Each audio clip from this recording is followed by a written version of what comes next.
Assalamualaikum warahmatullahi wabarakatuh. Selamat bertemu kembali. Kami akan lanjutkan. Ini adalah bagaimana pengaturan Civil.net untuk UAS atau PTS ya, bagian 2.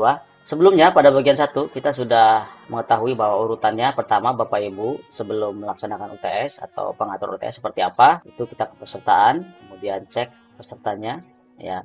Apakah peserta Bapak Ibu sudah ada. Kemudian setelah pesertaan masuk ke pengaturan tes ya.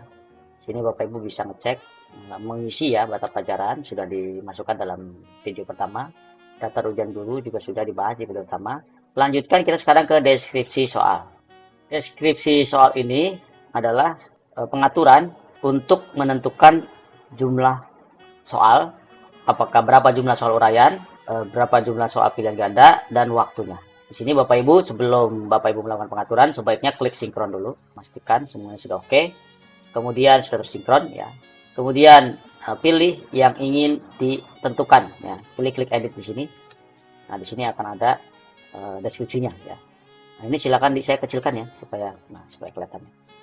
Di simulasi di sini saya tentukan jumlah soal PG-nya 30, uraiannya tidak ada, waktu maksimal 60 menit ya. Jadi nanti otomatis setelah 60 menit secara otomatis akan logout sendiri ya. Seperti itu ya, Bapak Ibu. Ini juga sama misalkan PKN edit di sini. Tentukan aja, yang penting di sini diisi adalah jumlah soalnya aja ya. Yang lain-lainnya terserah mau diisi boleh, tidak juga nggak apa-apa. Ini jumlah soal pilihan gandanya berapa? Misalnya 30. Esainya misalnya ada 5, misalnya seperti itu, Bun. Ya silakan. Waktunya berapa? 90 menit. Simpan. Nanti di sini akan kelihatan ya. Yang belum keedit akan kelihatan di sini, mana yang belum, Bapak Ibu bisa nanti edit ya. Itu ya Bapak Ibu ya untuk pengaturan input deskripsi soal. Selanjutnya, setelah input deskripsi soal yaitu input soal dan kunci. Nah, di sini Bapak Ibu pilih misalnya simulasi di sini. Nah, untuk menginput kunci jawaban serta soal di sini ya ada video tutorial khusus ya. Bapak Ibu silakan nanti bisa lihat supaya video tutorial ini tidak terlalu panjang. Ada video tutorial khusus untuk memasukkan soal. Jadi di sini saya akan langsung saja mengupload ya soalnya 30 saya upload. Ini sudah upload, kita cek soalnya. Oke, sudah masuk ya soalnya. Kemudian kita masukkan kunci jawabannya. Jawaban bisa diupload di sini, bisa diisi di sini atau di sini ya. Jadi di sini aja biar cepat saya update. Nanti di sini akan kelihatan ya kuncinya. Nah, ya sudah tampil ya. Kuncinya sudah ada. Jadi Bapak Ibu bisa pilih ya mana yang paling mudah ya menurut Bapak Ibu ya dalam menginput kunci jawaban. Kalau soal sudah ada. Oke, pengaturan tes sudah lengkap semua. Nah, selanjutnya adalah apabila seluruh mata pelajaran ini ya sudah diupdate semua. Nah, selanjutnya pelaksanaannya. Nah, untuk pelaksanaannya Bapak Ibu tinggal klik di sini. Set mapel aktif. Berarti ini langkah selanjutnya Bapak Ibu sebelum pelaksanaan. Di sini set mapel aktif ini berarti pada pelaksanaan maaf ya.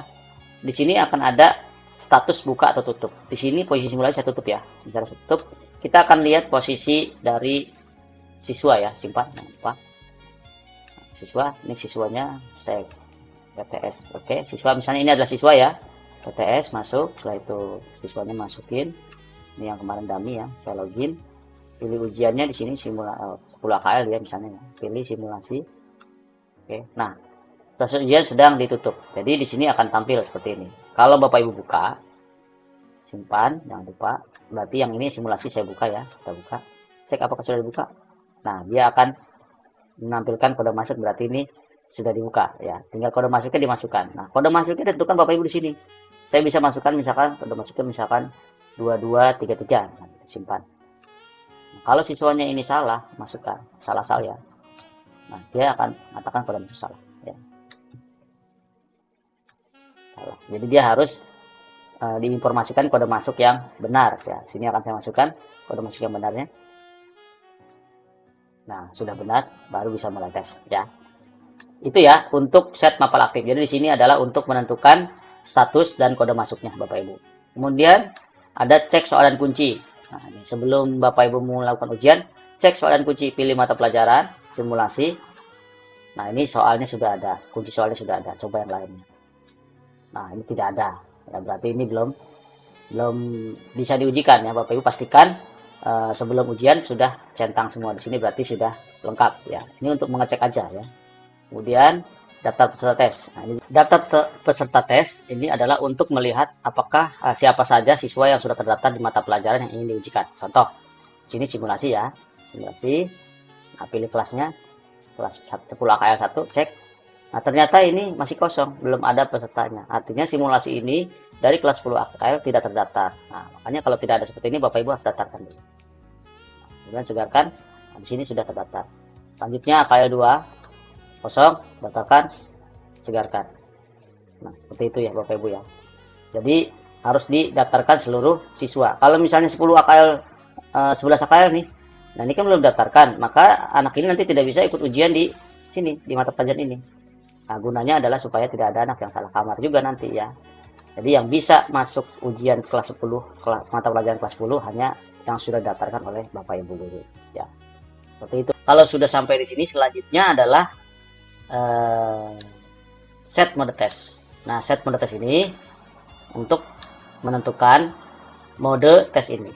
Bapak Ibu bisa lihat tentang set mode ujian ini di video tutorial tentang fitur keren CBT Delnet ya.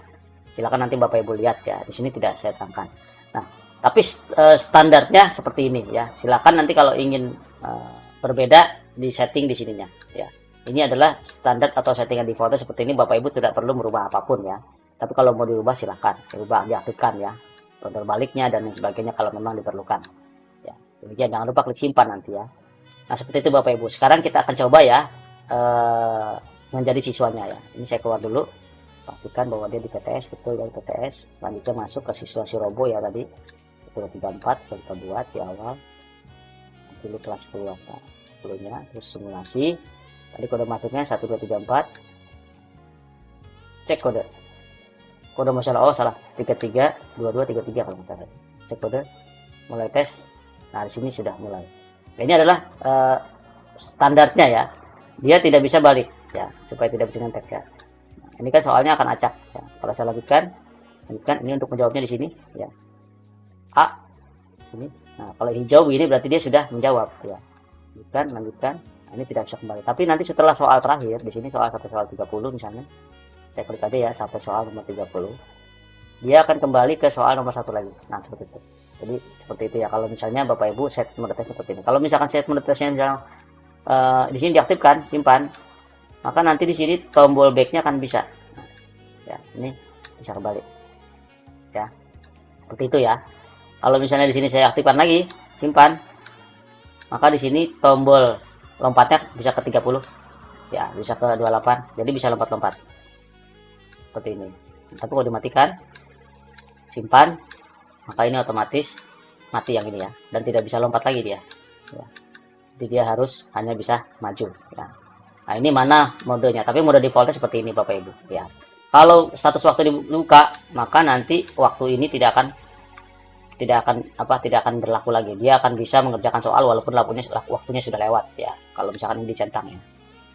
Status ya, gitu. Kalau misalnya ini berarti hasil tes akan ditampilkan. Oh, ini posisi tidak ditampilkan ya. Simpan.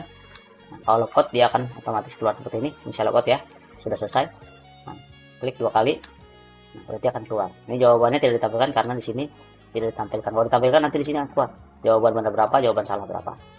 Demikian Bapak Ibu ya, tutorial bagaimana cara pengaturan UAS di CBT Delnet ini. Mudah-mudahan bermanfaat. Semangat terus. Billahi taufiq wal hidayah. Wassalamualaikum warahmatullahi wabarakatuh.